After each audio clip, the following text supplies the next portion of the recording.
The 9 Years Podcast.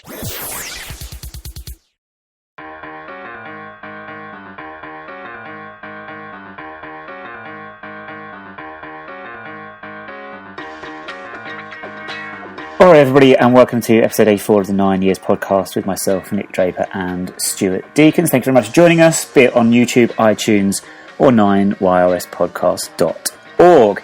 Episode 84, and Stu, I think 84, of course I think of the classic George Orwell novel 1984, in which he predicts a world in which we are constantly monitored and supervised and have a pledge allegiance to the leader of the Eurasia, as the world is divided into 3 continents. I'm getting very detailed, aren't I, really?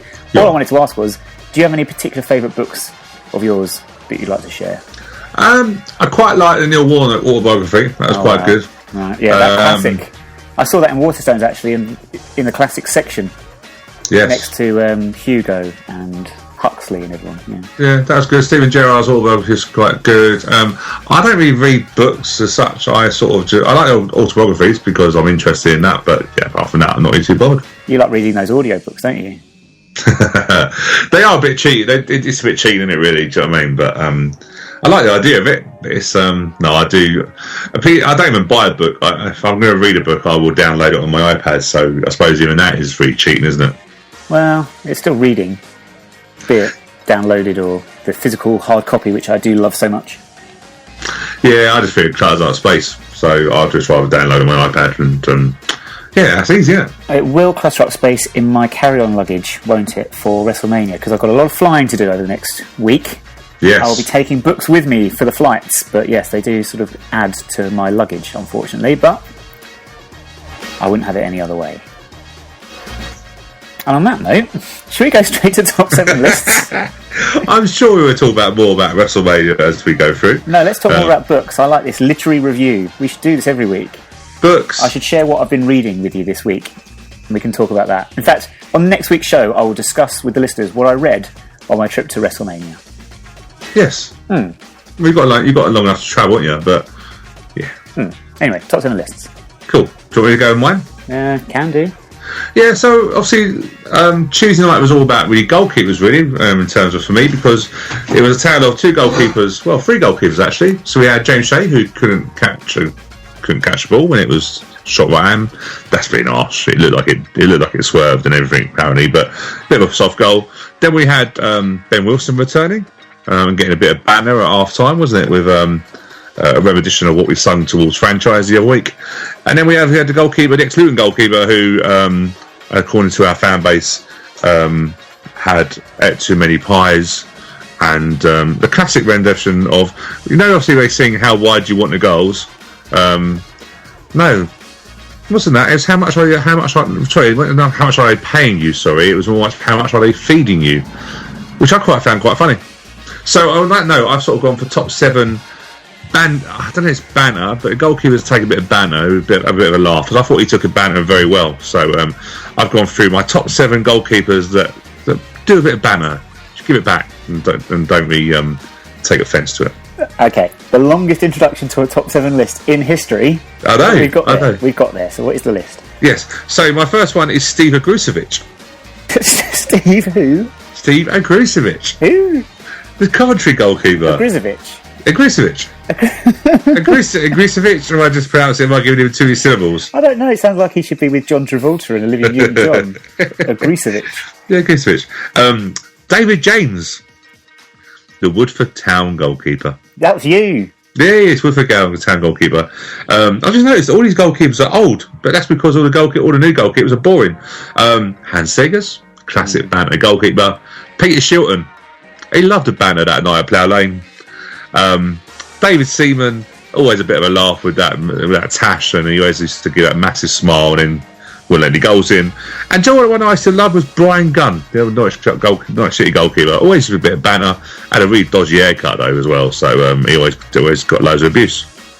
Very good. No mention of Ian Walker of Tottenham fame for certain reserve team fixtures at Gander Green Lane many years ago. He was quite boring though, wasn't he? He didn't really react to it, I suppose. No, but Steve Agrusovic was great. Who? Steve Agrusovic, the Jane, as we used to call him, Jane Fonda, when he used to do his his warm-up exercises, and good banner back in the day.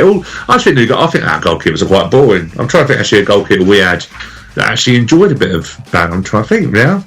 None of them really. I'm sure there's the one fairly obvious one that someone will come back to us with, but no, I can't really remember any off the top of my head. Even James Pullen didn't really like a bit of banter, did he? Well, let's not go down that road right now. My top 7 list then, carrying on from your theme really, because I've gone with the Rochdale theme as well. Happy days. I couldn't think of anything else to do, and I couldn't think of any link to WrestleMania for some reason. My mind has gone a blank on me. So instead, when we played Rochdale on Tuesday night, I thought it'd be interesting for my top 7 list to do my top 7 Dales, as I kept on referring to Rochdale as Dale on our Twitter updates. Yes. So my top 7 Dales are, of course, Dale Winton, Alan Dale, who was in Neighbours and the OC and a few other things, very famous actor, you would have heard of him. Yes. Dale of Chip and Dale, the Rescue Rangers, the cartoon, if you remember them.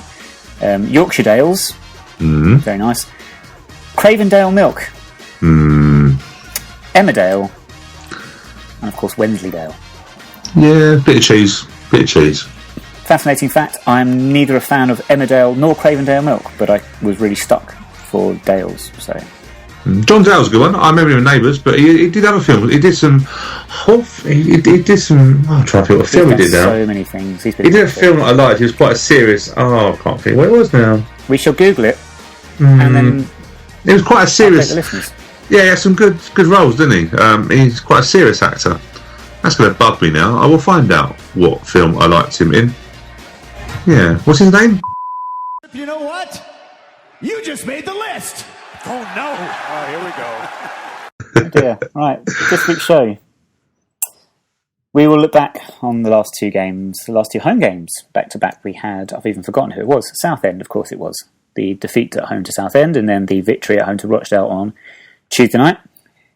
Then we're going to have a look at the Checkatrade Trophy with the final of that competition happening this weekend, and there's been a lot of discussion about that this week and the various successes and failures of it. We'll also look at some of our young players and their international prospects or international careers on the back of Joseph Bursick, having played for England twice over the past week. We'll also have all the other features, Polio on Go, 2-word tango, and all the other bits and bobs that we'll talk about, chiefly probably WrestleMania this week, to be honest with you.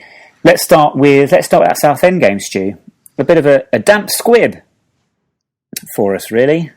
Yeah, I'm still trying to find his film. I still can't find it. I don't know what it is. Do you want me to... I'll have a scan through for it. He's definitely been in something that I know. Maybe a TV show. Maybe a TV... Probably the TV show, maybe. Right, I'll find out. If you would like to explain to the listeners why we were so poor against Southend. Probably very much what sort of state of mind I'm in now. I'm mind other things. It just felt like they didn't really turn up, did they? It was like after the Lord Mayor show, wasn't it? After the win against MK.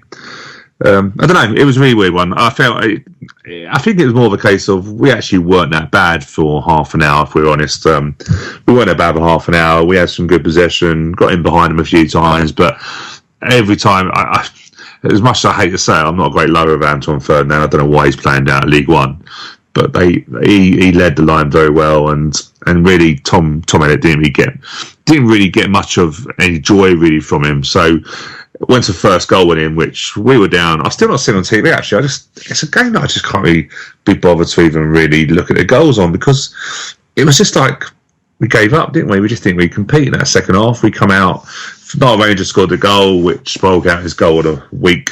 It really looked very poor defensively. Then they scored the goal from a Will Nightingale mistake, and then it was just a case of Southend seeing the game out quite professionally, really, wasn't it? Yeah, I think a lot was said about how poor they were. I think a lot of people said how poor we were, and they backed that up by saying the frustrating thing was that Southend weren't particularly great. I think Southend were as good as they needed to be. I think they put in a level of performance that they needed to, and we just couldn't match them, really. I'm not saying, of course, the Southend we played at Roots Hall earlier in the season looked, if you were to judge the 2 games, looked a far better side, if you get my drift. The way they played against us in the home game when they beat us 3-0, they looked fantastic. Whereas on Saturday, they looked like a team that were very solid, did their job, and as you say, very professionally just saw it out, really. And they didn't really need to raise themselves above that. I think they came and did a job on us, and as you say, we were just flat, weren't we? It's always difficult, isn't it? Because sometimes you always look from your point of view. So you always look at your performance and go, we weren't that great. And don't get me wrong, there's been some games where I felt really we've been so poor and the other team weren't that great and picked up points or got a draw. But I think realistically, that's out. If I was looking at playoffs at the moment, they are very much the form team. If they go into playoffs now, I would fancy them. I thought they were solid. I just thought they were solid all over the pitch. In terms of, I was really impressed with Ferdinand at the back. Got a good goalkeeper who you wouldn't believe is a good goalkeeper because we really didn't test him at all, did we? But the midfield areas with Wordsworth, Leonard, and when you've got Ranger and Cox up front, yeah, I think they're a good team. I really do. I know some people just say, yeah, we weren't great. They weren't that much better. I think they were decent. I think they were a really good team. I think, we just come up against a team that did all the basics right. Strong players all across the pitch. And, don't get me wrong. If we were at it, we'd have made them probably work harder. But, yeah, we just weren't, were we? We just, all the subs we made, all that sort of stuff, we did nothing second half, which is, as Neil Hardy said, he was just, that's not a team that's not one of his teams there. So he doesn't happen too often. He was not happy at all after the game, and he made no secret of that. I think at the end of the season, Southend United fans will be asked, as every set of fans is up and down the country, the best team they'd seen this season and the worst team they'd seen. And Southend, on the basis of our 2 games with them, would probably pick us as the worst team they've seen this season because we haven't performed in either game, have we? No, we haven't. We were poor down their place, albeit we were down to 10 men, weren't we, for most of that second half, but first half they dominated us, didn't they? So it'd just be interesting. Obviously, Southend always seem to have decent squads, don't they? Always a bit of decent. Phil Brown doesn't stay at Southend because he likes to weather down the south coast, does he? Let's be honest with you. He's going to look like a tomato or beans tango wherever he lives with his suntan and his fake tan and stuff. But they have got a hell of a budget down there to have the players that they've got.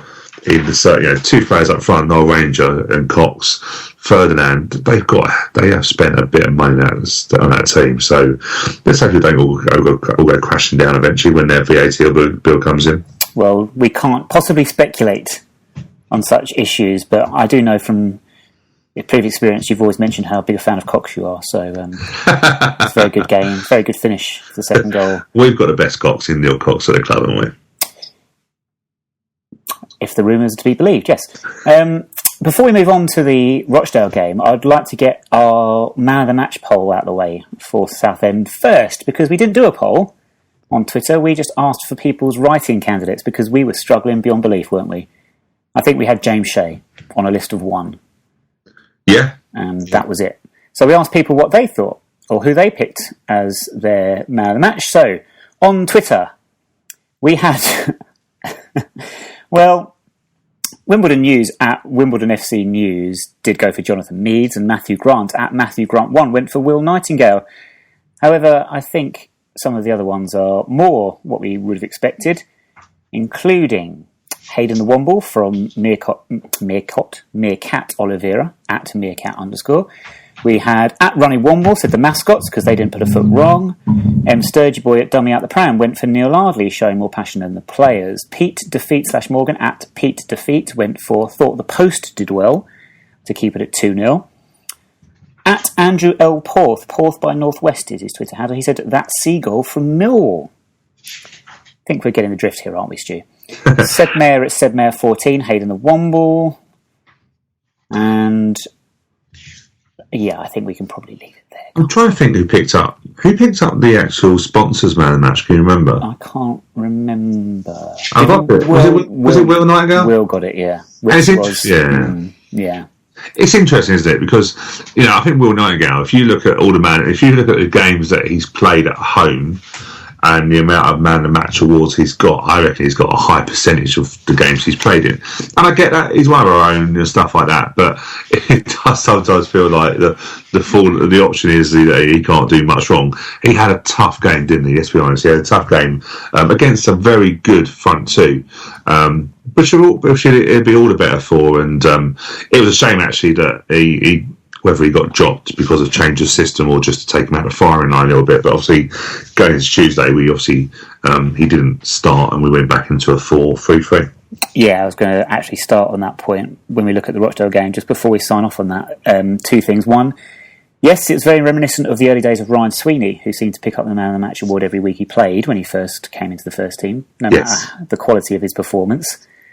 And I just wanted to pick up a couple of these other Man of the Match suggestions, which are Lawrence Lone, for example, who tweeted us, and his choice was at Combine, I should say, is Lawrence's Twitter handle. Richard the Groundsman was his vote, and Aideen Rochford at Warm Bell, I think we've got another story about coming up, chose herself for staying home and not attending the game, which, yeah, on reflection, was pretty fair. It's all right to say after the event, isn't it? It's all right to say, but you might have missed the MK game, and you missed probably one of the best games this season.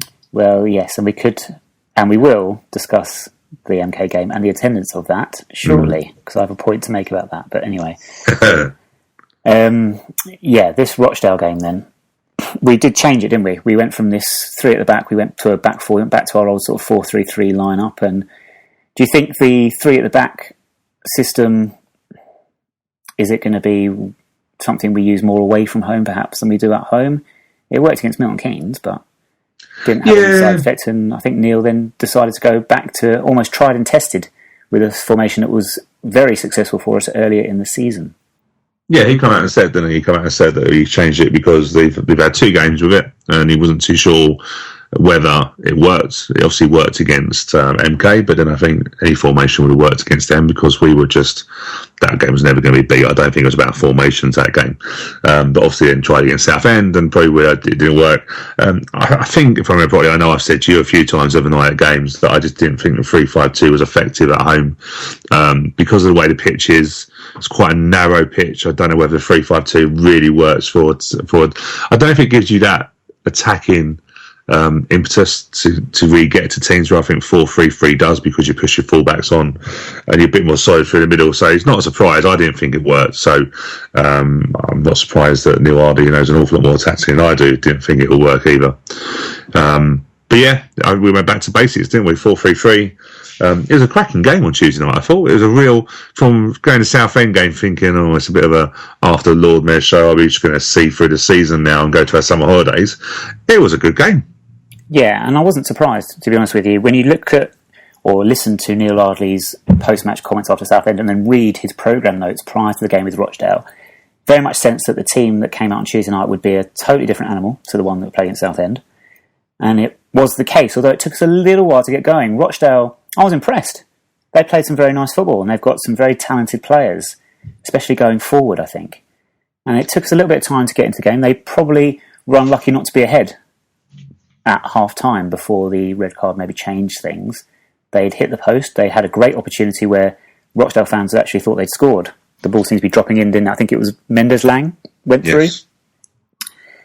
But we gradually got a foothold in the game, didn't we? And that's what led to us eventually winning. I think we can talk about the red card. Obviously that helped, but there's a reason that Rochdale's centre-half got sent off, and that's because he was committing fouls because we were on the attack and we were in and around their penalty area, and that's why they picked up so many bookings towards the end of that half. Yeah, so I thought you were going to say he did that because he used to play for Luton. Sorry, I thought that was the reason for it. I do have. Can we just? I do have a lot of sympathy with Keith Keane. For me, is a little bit of a legend, all right? Because I saw him play for Luton for many years. As I said to you, I think on Tuesday night, I think I've seen him play at every single level except for the Premier League. Yes. With Luton as well, by the way. Not bouncing around clubs. Every single level of the pyramid that Luton have played at over the last 15 years, I've seen Keith Keane play at. So it's a bit of a shame to see him get sent off, but he can't really have any arguments, can he? No, I thought Rochdale. I think Rochdale come out again. They started the game a team that's informed. This, yeah, they and don't get me wrong, they obviously have been fired up. They obviously probably have seen with changed formation. With fullback wise, George Frankham isn't a good. Sack up a bit. He's a right back, but I just don't think. I don't think he's very good as an actual right back. I actually think he's fine in a 3-5-2 because he has a bit more cover, if that makes sense. He has an extra defender behind him who can then sweep up. I think when he's got to play one up against a winger, and Mendes Lang, probably one of the better wingers I've seen down at our place for a little while. He had a torrid time in the first bit, didn't he? So the reason I laugh there is just because the way you left it.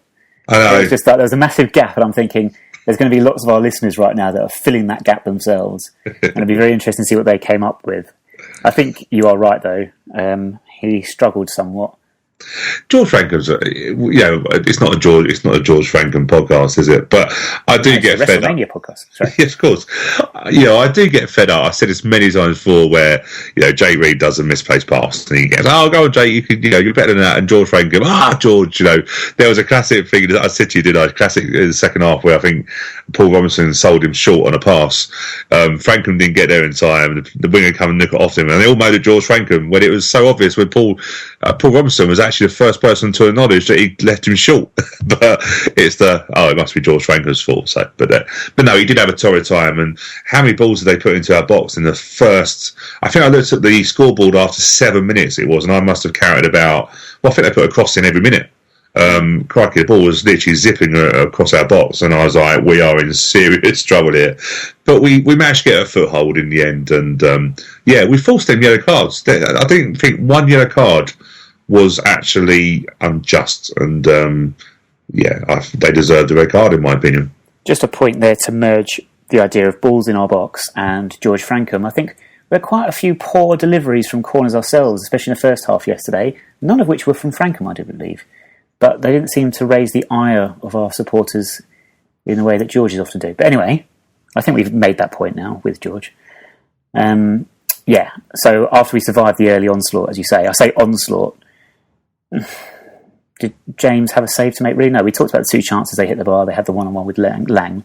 Lots of threatening positions, though. I thought Alan in the centre of midfield, outstanding player, probably the game's best player, actually, on the evening. His quality. But, as you say, we got a foothold. Then they got the red card. Did they lose their heads a little bit? They were picking up an awful lot of yellow cards. Was it 5 yellow cards in a very short space of time? Yeah, but I thought we attacked well. I think we forced the red card, the yellow cards in a way.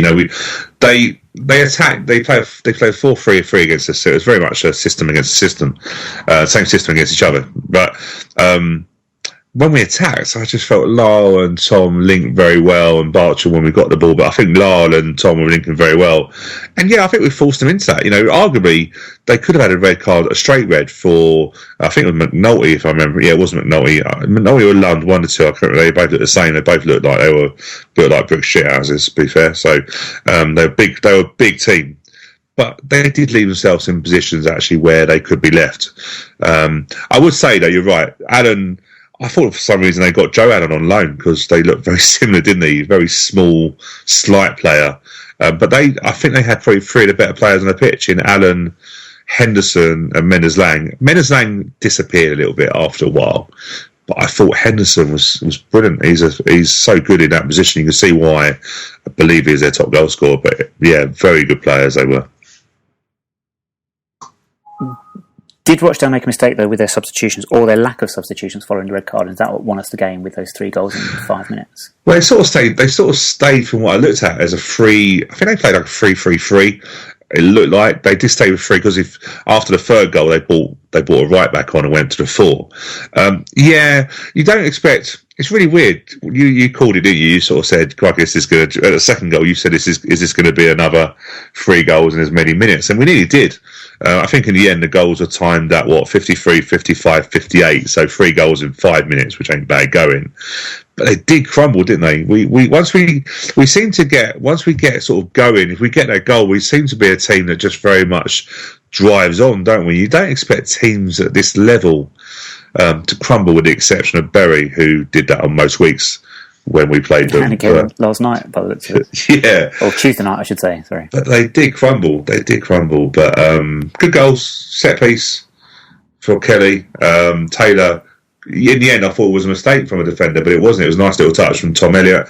And then the penalty, well, what more can you say? We've got a team now that's so enjoyable and so together. They played rock, scissors and paper for the penalty. That was brilliant, wasn't it? Mm-hmm. And Dean Parrott took it and put it away very nicely. And we've already mentioned James Shea perhaps could have done better with their goal in response. We made a triple substitution after an hour mark, took off our front 3, replaced them completely, took the momentum away from us somewhat, didn't it? But you could say allied with their substitution as well, as a combination of the two. But of the substitutes, David Fitzpatrick, the pick of them, I would say. I think so. It was interesting because he was playing up against Callum Andrews, who was their another full, ex-Luton player.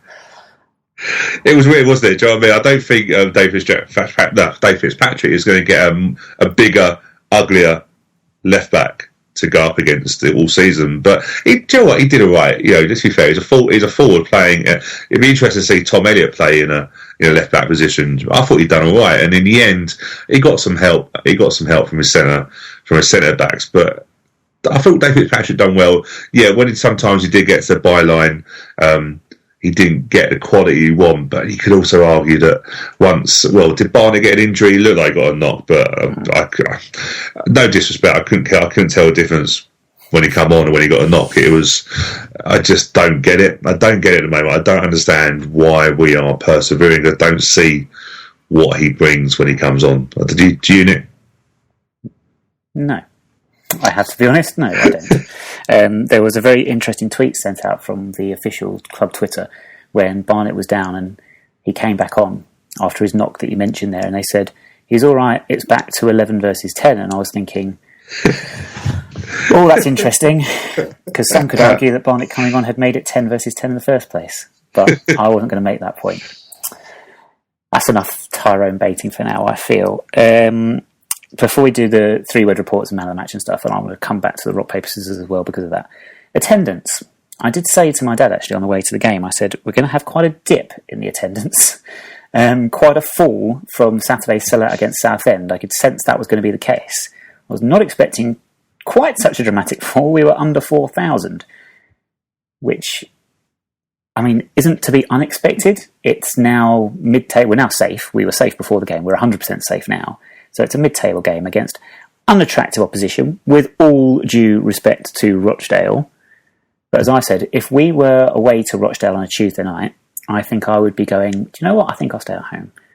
So I'm never going to get that many Rochdale fans travelling. In fact, their number, about 200 and something, was actually pretty decent, I thought, in fairness to them. But yeah, a significant drop in the attendance. You consider 2 weeks previously, tickets were like gold dust for some of our fans trying to get into that Milton Keynes game, and then we can't get 4,000 2 weeks later. It's just something to consider, isn't it? It's a point to ponder. Yeah, and also Eric did say in his programme notes, didn't he, that if the people that are not attending return their tickets, we could actually resell them potentially. The figure around was mentioned about $2,500 per game. Potentially, we could resell in tickets. And that goes towards the budget, doesn't it? So it's it's a two-way answer for you, really. Yes, it was disappointing that we got so few. Was it a surprise? No. But also the returns. Yeah, we obviously upgrade, don't we? We upgrade most weeks where we can. So we spend £4 on an upgrade, so that goes towards the club as extra revenue. They could get that as well. But the season, we've got 3 home games left. What have we got? So we've got Bristol Rovers, Peterborough and Oldham. Yeah, you have to say, right, there's Saturday games, so you're probably going to say we're okay. And the last one, Oldham, is probably going to be a dead rubber, but it is the last game of the season. So we might do okay, but it wasn't a surprise. No, when you get promoted out of League 2, and I say the promotion's a bit of a boring promotion because it's a stepping stone promotion. In terms of the opposition you face from week to week, it's not much different, really. I think, with all due respect again, but Peterborough, Oldham, Bristol Rovers, not going to set the pulses racing, are they? Let's be honest. No, but Bristol Rovers obviously return of Ryan Sweeney, who I'm sure we'll try and get on to a podcast before or after. But yeah, I'm not saying everyone's going to turn up because of the return of Ryan Sweeney, but Bristol Rovers is over the Easter weekend, is that right? Easter Monday? Yeah, it will be, won't it? Yeah, so Bristol Rovers always travel in numbers, don't they? So that'd be good. And I must admit, we probably could finish. The only interesting thing about it is the 3 home games we've got. If we don't go away from home and don't turn up, which I hope we do turn up, we will turn up, you know what I mean? Figure of speech, we won't turn up in the way. Is Bristol Rovers and Peterborough are within catching distance in the league-wise, which is interesting. You know, they did Peterborough an established League One club, USARA Championship they've been in, and Bristol Rovers bit of budget, decent squad, so we could finish above them. And also, I hear someone mentioning today that the seeds, if we finish in top half of the season, we become a seed for the League Cup. So that's all to go for, because our record in the League Cup is atrocious. It played 6, lost 6, isn't it? Yes. Yes, awful. Awful. So all the anything we can have in our advantage to get a favourable draw, to have some sort of chance of progressing, would be much appreciated next season. Absolutely. Final thing about Rochdale game, were we benefited, or did we benefit from bribery of the officials? No, never. Before the game? Yeah, Aideen Rochford. I'm going to name her full name because just to get her in trouble. No, I won't do that. Aideen, we know very well. We had a bit of a laugh. I was standing near the main tunnel entrance, and surprisingly, the referee just looked over to me and said hello. I thought, okay, hello. Do you know who I am? He said to me, no, I'm joking. Oh, hold on. Did he say, hold on? He said, I refereed you once playing for Woodford Town here, didn't I? Probably. It's probably where he recognised me. That might have been what it was, yeah. It did throw me. He sort of said hello, and I was like, oh, hello, thinking, that's really the referees don't want to talk to anybody. Yes, and he asked, he looked a little bit frustrated because his words to his fellow referee was, do they have to take up the whole effing pitch? In reference to the two sides who literally left no room for the referee and assistant referees to warm up. So I said to him, this is your pitch, your manner. In my book, we don't upset the officials, just go and take over, which he found quite funny. And then to the corner of my eye, I see one of the assistant referees who was on the line taking a chip from a certain Aideen who was bribing him. Well done, Aideen. It worked. It did. Obviously, Aideen must have known him. I do recognise him from previous years, but Aideen chucked him a chip, which was very nice. Well, not a chip, but very nice at the gesture. I'm sure the chip was lovely. If it was from our food retailers, caterers at the stadium, top quality produce. Let's not go on that subject. Should we do 3-word reports and man of the match polls? Yes. I think rock, paper, scissors was our choice for the Don's 3-word report. And do you know what? I have to make an apology to the podcast team because I'm not checked who actually put that out for us. I think it might have been Paul Raymond, as he mentioned this first to us, didn't he? The rock, paper, scissors that Dean Parrott and Lara Taylor played to determine who would take the penalty. But it made for a fantastic 3-word report, so thank you very much. We had several others. Let me try and find some for us. This is taking longer than I thought it would, actually, because, do you know what? Because the hashtag's not there, that's why. This always happens. Let me find... Here we go. Right, so we have Seb Mayer again, at Seb Mayer 14. Dons are safe, nice and simple. And that was repeated by many people, actually. Running Womble at Running Womble, Ding Dong Dale. And... oh, it looks like it might have been Chris that actually did the 3-word report, according to this. So my brother Chris, apparently. Cool. For rock, paper, scissors, I think. But there you go. Thanks, Chris. Sorry about that. Didn't realise who'd done that. So that's my bad. I apologise profusely. Mike Overall, at Mike_Overall, 3 in 3. I'm assuming he means 3 goals in 3 minutes, which was roughly, pretty much, nearly, kind of. But anyway. Man of the match poll. Tricky one, this one. Lots of... no standout candidate, was there? Lots of good performances, but not perhaps a standout performance. No, my performance was really Tom Sawers, but that's more of accumulation on the form that he's getting better and better by game, and I can just see that Tom Sawers that we believe we have in terms of ex-Premiership experience coming out. But yeah, he wasn't outstanding. Nobody was outstanding, I don't think. But Shaun Kelly was the sponsor's man of the match, and he seems to be winning our poll with 37% of the vote.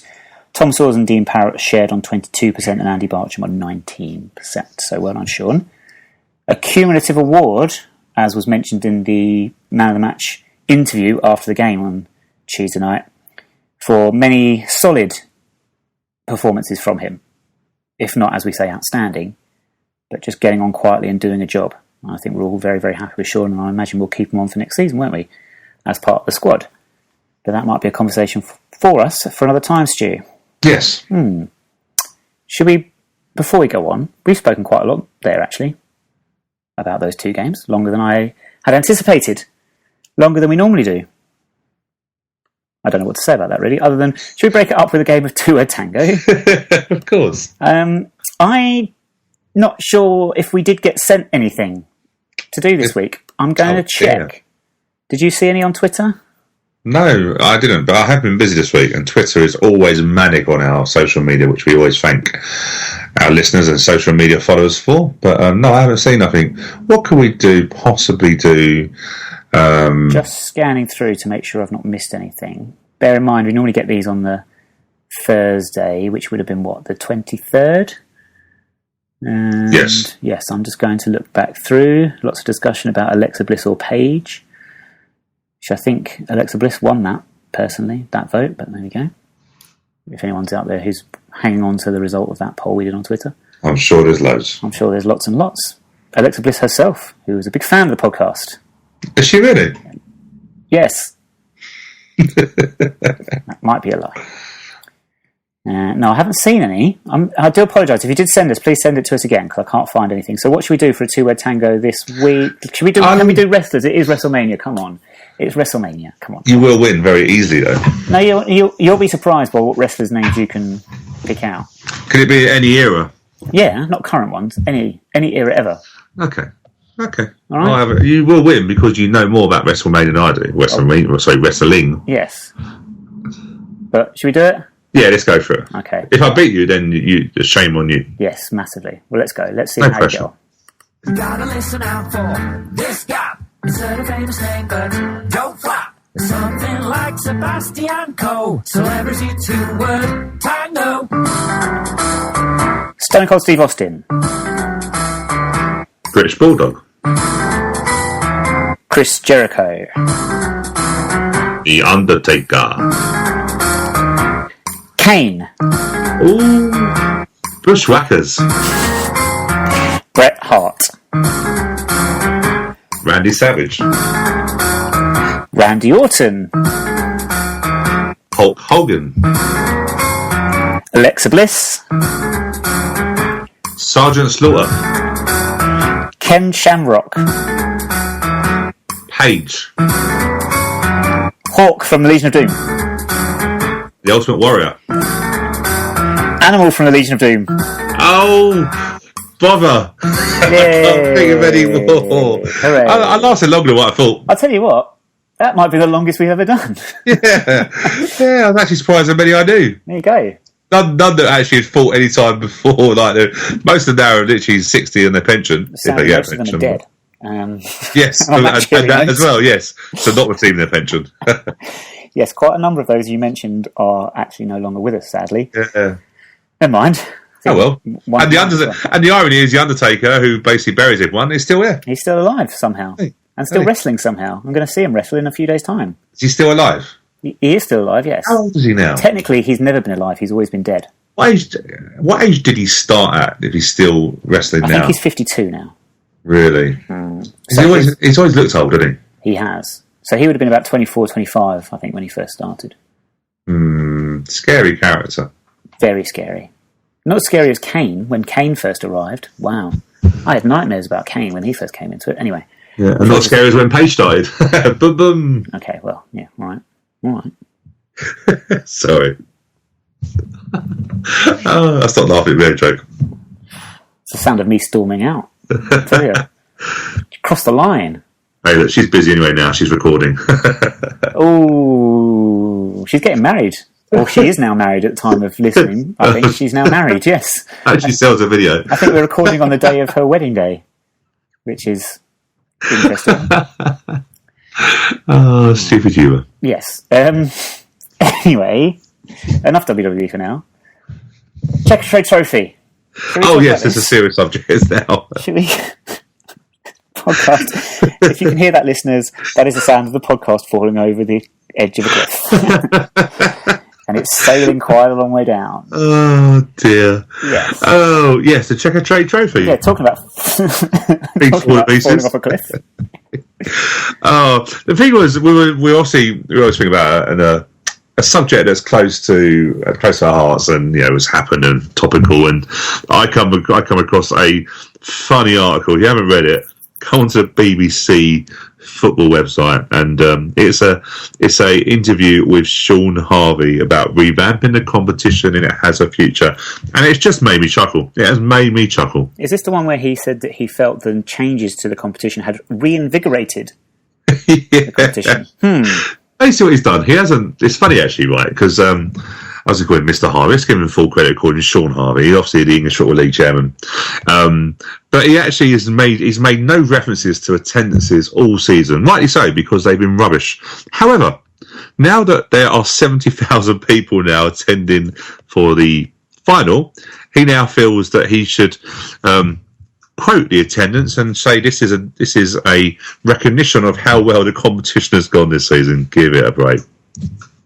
The average attendance in the competition has decreased 56%. That is over half. It's unreal, isn't it? Even I don't know if you've read the same article. If you haven't, seriously, you want to have a read. He's even compared it to the Champions League.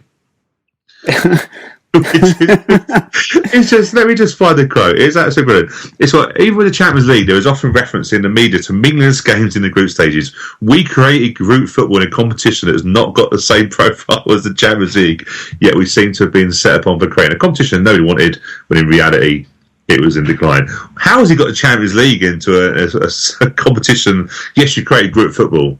Did it need group football? It was fine as it was, or to get rid of it. Getting the Champions League into a conversation about the Checkatrade Trophy is like talking about wrestling on a football podcast. Yes. It's ludicrous. Who would do that? Who would do that? But in all seriousness, yes, Coventry City versus Oxford United on Sunday in the final. It's a little bit of a shame for Coventry, really, because they've got caught between two stools, haven't they, their fan base? I think it's a day out for them now, whereas perhaps it was an opportunity to send a message to the Football Association, but it seems like that's not going to be happening either at the moment. So it's a bit of a strange one, considering the troubles that club is facing. I think they're quite looking forward to just a day out, which they haven't had many days to celebrate, really, have they, over the last few seasons, which is understandable, I guess, but a message has to be driven home, surely, about their situation and the situation of this ridiculous competition. Prize money seems to be a big factor in getting clubs to agree to carry on with the B team trial. I don't know how else to phrase it. Prize money that is in some part funded by the fines inflicted against certain teams, Luton for example, who have made too many changes to their starting lineups. In what is, as we said before, the most ridiculous part of this whole experiment is that Luton, in giving a number of under-21 English players a chance for first-team football, are fined for doing so because they've made too many changes to their starting 11. It's a nonsense. Statistics you sent me earlier do tend to back this up a little bit, don't they? Well, yeah, the Luton thing was ridiculous. And it's mentioned in the BBC, again, the BBC article, which people haven't read, please just have a little look here. It's quite interesting. But the stats they put on there was 12 English Football League clubs were fined. Doesn't say who. But also Luton, who reached the semi-finals, were fined $15,000 despite winning 2 of the 3 matches that they fielded the players that they shouldn't do because they're under 21 players, which is the idea of the competition, but they're not allowed to because they're not a category 1 club which should enter the B teams. Work that nonsense out. It's unreal, isn't it? Absolute nonsense. It is. The average number of English under 21 starting apparently for each B team is an interesting statistic. So 5.8 is the average number of English under 21s. I feel very sorry for you if you're the 0.8 of a player. But how ludicrous is that, really? So you invent a competition to improve the prospects, allegedly, of young English talent, and the average number of players for those in B teams alone, we're not factoring in all the other established Football League clubs, is about half. It's difficult, isn't it? There's loads of The problem is under 21 players. We had Swansea, didn't we, in ours, and it was called English. Let's be honest with you, that made us laugh, and straight away it's about making sure English players get exposure on 21 players, and we drew a Welsh club. No, okay, that says it all. That's English. That's Swansea and the Cardiff thing, isn't it, for you? But yeah, it's John. I'm just reading through some other stats actually, because there's so many. Sorry to interrupt you. Didn't we get Newport as well? Yes, we did. And Plymouth, who are in their own little world, aren't they? Who down there? Yes. So anyway, let's start Plymouth. They'll be here next season. The problem you got is that it's driven on by their argument. The English Football League argument is it's generating more money. That's the let's be true. Let's cut to the chase. It's to bribe to introduce the B teams. That's the bribe, you know. League One, League Two clubs have received more than £1.5 million in prize money compared to 478 the previous season. That's a massive difference. Interesting, sponsorship income has risen by 35%. I think that's because Checkatrade put in loads of money to a competition that they were sold under the promise that they would have the Manchester United, the Arsenals, the Liverpools, the Man Cities involved. And I'll be interested to see whether Checkatrade are involved next season if it doesn't go through the vote, which is due for April the 11th, I believe. Interesting, because the League Cup was without a sponsor this season, wasn't it? Yes, it was. So Checkatrade got involved in this. I don't know what, of course, the prices and what they were paying, well, what they'd have been asked to pay, for example, for the League Cup. But it's an interesting point I hadn't thought of. Yes, you're probably right. The sponsorship was probably tied into the idea of having those Premier League clubs involved in it. Well, that's what they're trying to do. Let's be, in the English Football League are trying to drum up these stats that suit their needs. These clubs are not stupid. The ones that didn't go in are not stupid. You know, to quote, this is where it's funny. This is again, Mr. Harvey. The support we've had from Category 1 clubs that did compete will make it a lot easier for those clubs to join next season when they can see very clearly, the benefits that come from competing. And what benefits are those? Does it actually list any benefits whatsoever? No, it doesn't list any benefits. It just says very clearly. There's very clear benefits. Oh, yeah. I don't see what the benefits are. We don't need B team football. None of them got. I think they got as far as the quarterfinals. I believe, is that correct? The argument is we got Brighton B team in the. We got knocked out. Didn't we? I'm trying to think around. We got knocked out of it so long ago. But the irony is they played a stronger team against us than they did against all the other teams. You know, there's no consistency with the squad. It just very much depended on what they needed. Although Brighton did raise the funniest moment ever when I've seen an experienced professional being sent up and being wound up by 200 people in the main stand. That was quite funny. Loire. Oh, that was it. Yeah, I forgot about that. He got wound up by 200 fans, and most of them were old. No disrespect to our fans, but it was a very old. You were there, weren't you? Yeah, I was. Didn't pay, mind you. Didn't pay. No, you didn't. No. I did get free tickets. I just. Do you think this competition? There's a vote on the 11th of April where they're going to potentially, I reckon, probably try and chuck more money and stuff. And what do you want to do for next season? Do you think we should stay in? Do you think it should just be scrapped? Do you think the B team should stay in? What's your gut feeling is going to happen? Next season it'll be exactly as it was this season. I will tell you that now. The chairman that voted in favour of it this time will vote in favour of it again because there's more money. There's more prize money. If the prize money stays the same, then they'll go for it again. Of course they will do. I think we'll probably vote against again, I would imagine. The thing is, and we spoke about this, but if we go back to one of the early podcasts from this season, I said that we should have followed what Scotland did this year. If you remember, we had Adi Aziz on right at the beginning of the season, and he was playing in it was a cup competition that was basically done as a pre-season cup competition. So the Scottish Football League had a very similar competition to what we have now, the Football League Trophy, but they played it in pre-season. So in the end, it gave a bit of a competitive edge. It gave a structured edge to a pre-season for the teams. But actually, had a bit of money behind it. It saved it. And they got some good attendances for a competition that doesn't tend to, but it created some local fixtures with a little bit of a competition behind it. I don't see why they couldn't do that. No. I would personally, as a fan, I have no interest in it whatsoever, really. So if they were to scrap it, that would probably be my suggestion. Just scrap it entirely. It just seems to be a fixture or a competition that no one really wants. It's just an added inconvenience in an already busy... We play too much football in this country, as I said before. Far too much football. 46 league games at our level. And now you're adding 3 group games to this competition, which is ludicrous. So before you've even started, you've got a minimum 51 game season. And you have to wonder how it's going to go. You're right. You're spot on. Money involved. Yeah.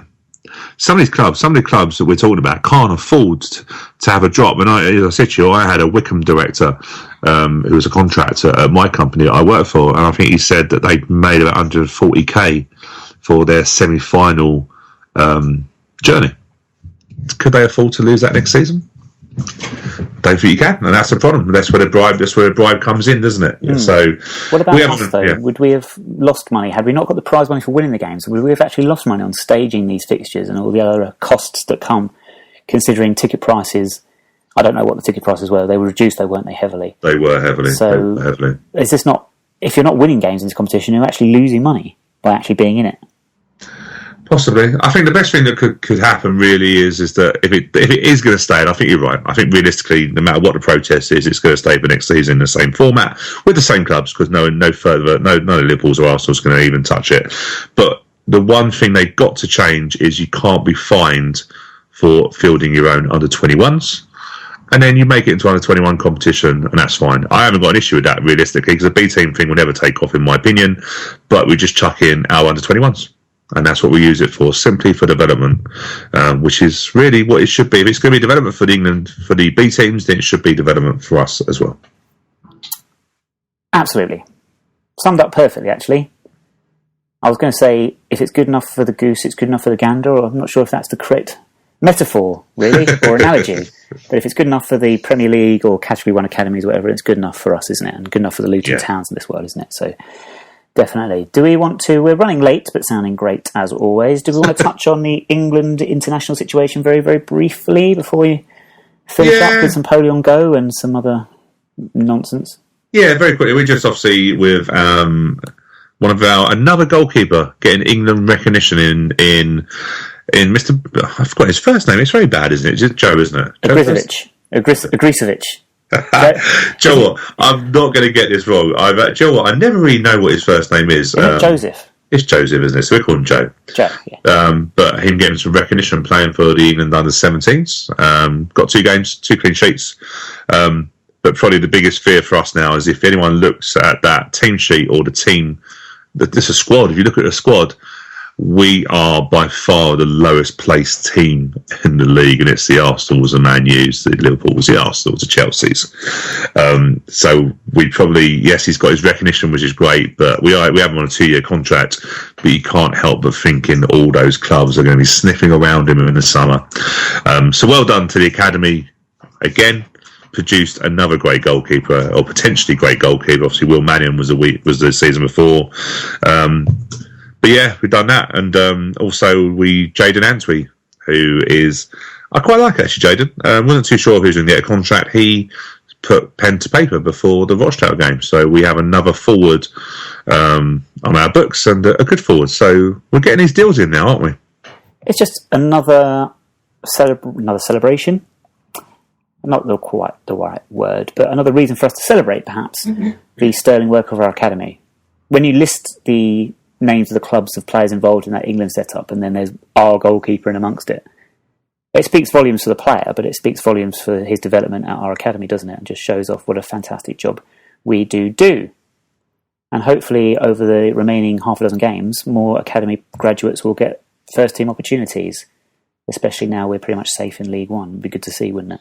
We did, and it just got me. We were going to do the main feature actually, is looking at our own squad, but we obviously decided to go on the Checkatrade because it was a bit more of a, I think, a subject we want to speak about. But I did have a look back and see what players in our current first team got England honours at that age, and it was quite interesting.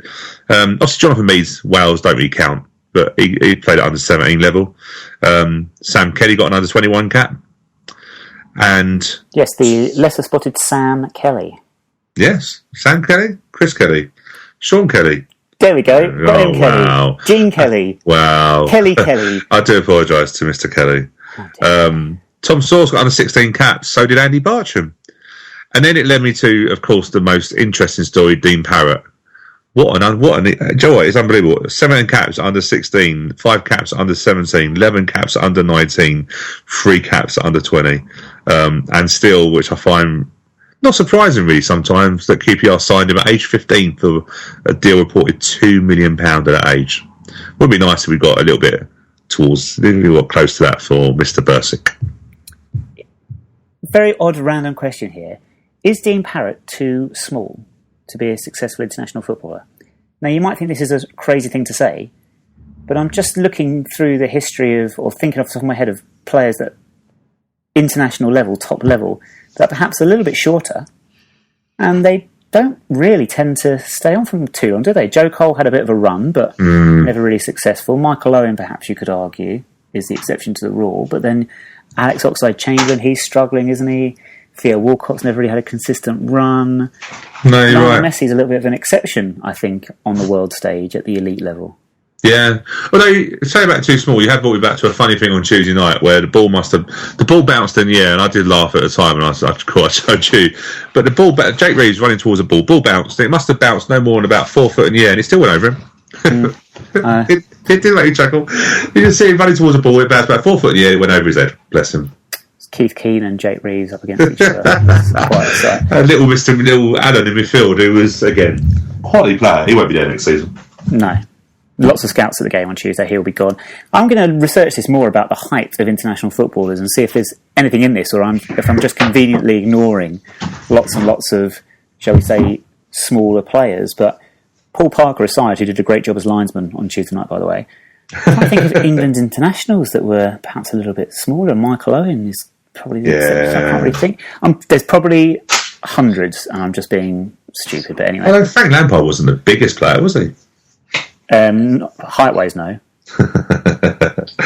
Yeah, you're probably right. But I don't think it should matter as much. But it's mad when you look back and see that the amount of caps he got at that level was interesting. But also, did you know Tom Elliott also got under 16 caps? Really? 1 cap against Tunisia. There you go. And also, just to finally cap it off, our own management team. And you can see how far Neil Hardy have gone back. Obviously, they played at the lovely Watford together. But also, we're the same England under-21s in 93, 94, both in the same under-21s. And had Neil Hardy had 10 games, Neil Cox had 6. So they really have crossed paths all the way through their career, haven't they? Wasn't that how they became such good friends, actually, was because of the England setup? That's where I thought it was Watford. I thought it was such a lovely club, Watford. I thought that's where they bonded. No, I think they said that they both wanted to get out of Watford as soon as they entered the town. But much like most people who ever step foot in Watford. But I think it was their experiences with the England setup where they first got to know each other, and that's why Neil brought Neil in as soon as he got the job with us. Yeah, so both had caps. And Ashley Bays had 1 under-18 cap in 1991. Blind. Get it? Yeah, that was good goalkeeper. Thank you very much, Stu. That's all right. Interesting to look at our international credentials. Robert Ursel, of course, got some England caps, didn't he? For the futsal team. Futsal team. I think he still plays futsal, doesn't he? Does he really? I think the last I saw he was playing out in Greece, I think, for playing futsal. Was that with Steve Ogricevic? Oh, he's playing at lightning speed. Greece lightning. Yeah, I got it. Never mind. Yeah, good. Should we move on pretty sharpish? I think we should do. Do you know Alan Dale, by the way? Yes. I think he was in Lost. That makes it. What you'd be thinking of. Oh, yes, he was in Lost. Yes, he was in Lost. That was what I was thinking. That's the character, because wasn't he... Oh, he was the dad of one of the girls. I forget all about Lost, to be truthful. I can't remember actually what series was what. Neither can I, but he was the father of one of the girls in it who was going out with the English guy, I think. That's right, a blonde lady. That's right. That makes sense. I knew he was in some sort of serious role. Yeah, there you go. See? I aim to please. Exactly. Other big news, sorry, before we move on, we forgot to mention, Stu, the big result from last week. Kenya actually beat the Democratic Republic of Congo. You were correct. As the home team, they did come out 2-1 winners. See? You know your African football. Exactly. A 71st minute winner from Alunga. Alunga. Known as Dominic to his mates. Okay, Poliongo. Let's have a go. Let's have a Poliongo.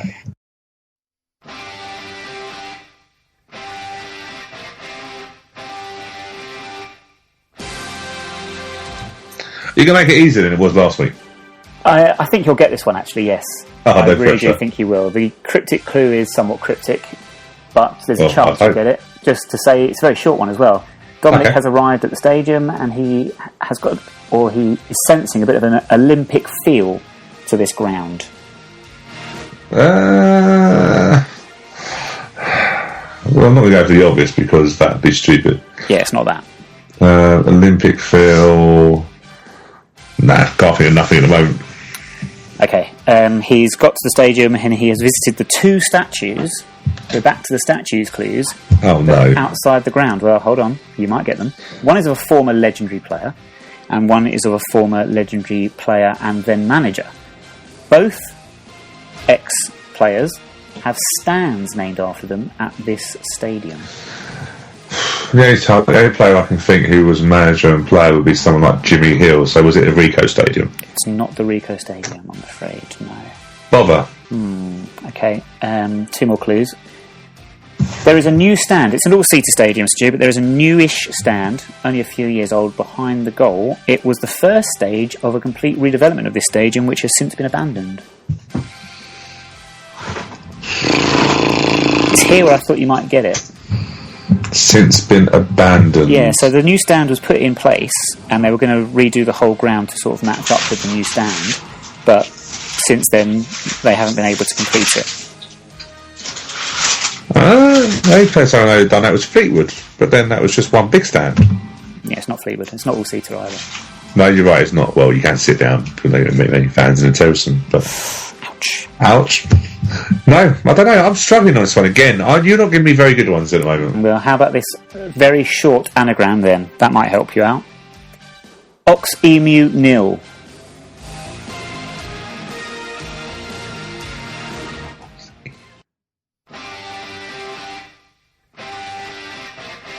No. Okay, I'm going to go back to the first clue to try and help you out because I really think you're going to get this, okay? Olympics. What do you think of when you think of the Olympic Games? Rings. Yes, what else? Events. And what else? Competitors. Yes, what do they compete for? Trophies. No, they don't. Medals. Medals. What colour are the medals? Golden. Therefore, what ground might have an Olympic feel? Because it might be largely gold. Gold? Wolverhampton Wanderers. Yeah, and the ground is called... Molyneux. There we go. I thought you'd get that. Well, I did after a lot of confidence. I don't think I can claim that I got that. Who's their legendary manager and player then? They are Billy Wright and Stan Cullis. Who? Stan Cullis. Yes. Yes. Well, I'll stand corrected by the first time I said that. Who? Yeah. Former legendary player and manager of Wolverhampton Wanderers. And that shows the history of Wolverhampton Wanderers. Ooh, again, ouch. Nice stadium though. It is, but then to be fair, they still hold Steve Ball in that sort of legendary status. But let's be fair, Steve Ball did that 20, 30 years ago. He is getting on a bit now, isn't he? He's a bit of an ambassador. Yes, but there you go.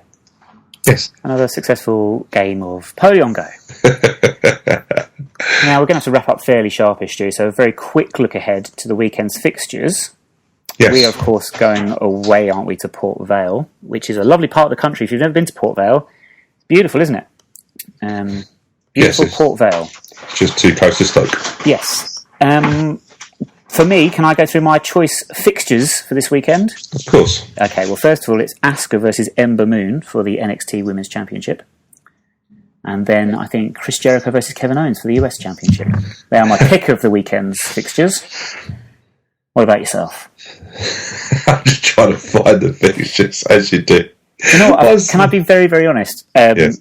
You know Darren, obviously, Darren Foreman, who went to WrestleMania last year. Yes. I bumped into him on Saturday, actually, and he did ask me. He said, you can't possibly be excited about football right now, considering I'm on the verge of going to WrestleMania. And he's quite right. No, I really don't care.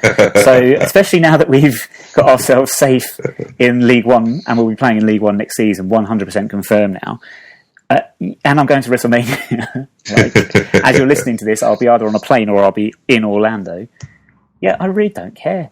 There's nothing really fixture-wise. Fixture list looks really boring as well. It is quite boring, isn't it? It is quite boring. The only thing is I'm hoping Gillingham win away on Saturday. Yes, of course. Because that'll be more fun. Scunthorpe going to Millwall. Millwall need to win really to try and stay and probably bring Scunthorpe. That's, Scunthorpe at 67 points, Millwall on 60. So the old classic 6-pointer, Scunthorpe win that, then Millwall probably are not getting anywhere near the playoffs. So that's probably the only biggest game really. Looking at it, there's nothing else, is there? Obviously, Port Vale against us is quite big for the bottom of the table because the games are starting to run out. Port Vale have got 8 games to go, so yeah, the games are going to start running out. But we are reasonably safe. All I want to do now is don't finish with a flat finish, and let's finish above them. Let's finish above them. Yes, they, interestingly enough, in the week when I am going to watch SmackDown, they will be away at Charlton and reunited with their former manager, which is interesting. The midweek fixtures are a little bit more interesting, I think, than the weekend fixtures. Southend versus Bolton, for instance, next Tuesday is an interesting game at the top of the league. But yeah, otherwise it's a bit meh, isn't it? So I think that probably suggests it's time for us to pack up for this week. I think it does, doesn't it? Updates will be available from Port Vale at 9YRS Podcast on Twitter and Instagram. Please follow us on Facebook as well if you do not already. And follow us at 9yrspodcast.org, where I think, Stu, somewhere on there I might be trying to update people on my travels in Orlando. Might be able to find space on there, or a link to it at least. Please do. So keep an eye out for that. Do you know that my carry-on luggage trolley is too big? I have discovered at the very last minute, before I'm about to depart, that I cannot carry on my luggage trolley because it is an inch too big. Now, normally, I'd be grateful for any extra inch that I can get. However, on this occasion, it's too much. An inch is quite a lot, mate, to be fair. Do you know what I mean? So I can see why. Yeah, so frustrating. Oh, well, let's put it down in the luggage. No chance. I am not taking anything that's going out of my sight as I travel through America. It's staying with me at all times. Oh, dear. Well, have fun. Thank you very much. I shall try. Don't stalk all the ladies. I will do, don't worry. And when is the special evening? Is it an evening, or is it a WrestleMania? When is WrestleMania? All day Sunday, pretty much. WrestleMania itself is all day Sunday, but then we have 2 events on a Friday, 2 on a Saturday, and then Monday and Tuesday as well. So not like the Americans to make the most of it, is it? Not at all. But anyway, thank you very much for joining me this week, Stu. No problem at all, thank you. We shall be back next week, but we're probably going to be back on Friday next week, aren't we? Because I'm going to be struggling to record anything, being in Florida. Yes, so you're going to have an extra day's worth of talk on the Friday morning. Yes, we shall be aiming to release maybe late Thursday night, possibly. If not, certainly Friday morning. So make sure, or don't forget that next week. And otherwise, thank you very much for joining us. And please join us again next week, where not only will I be talking about WrestleMania, I'd imagine, but we're going to be joined by Paul Nuttall, who is the leader of UKIP. And he's going to be discussing with us his ideas on staff retention. That should be an interesting one. We'll see you next week.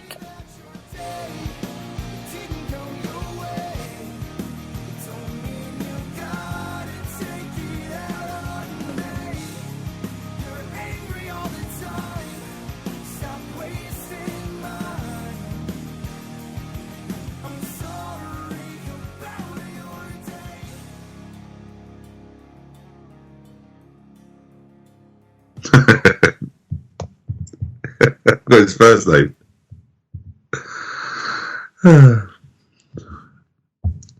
Yes, I think I found him. Okay, this week's show, once Stu finds out which actor he actually likes. I love that guy. What was his name? I forgot his first name.